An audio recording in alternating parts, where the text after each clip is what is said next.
на практика се движи около измененията в закона за КПКОНПИ.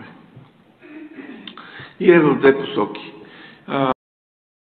Както знаете, ПП казаха, искаме този закон да бъде прият като предварително условие.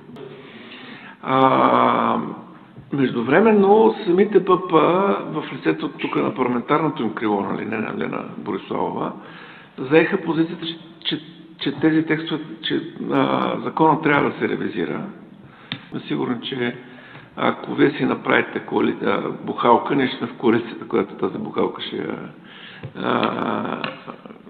управлява. Което изглежда от... Излъчват ни създанието с някаква камера подарик в момента. От тук? Да. Сериозно. Как подарик? Еми е така.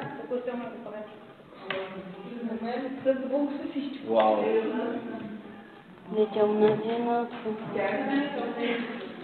Абе, Дари, какво бе не тебе, човек? Да. Айде да си слеземе долу или какво? Не.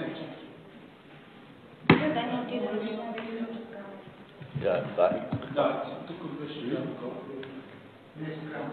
На запад не скрам.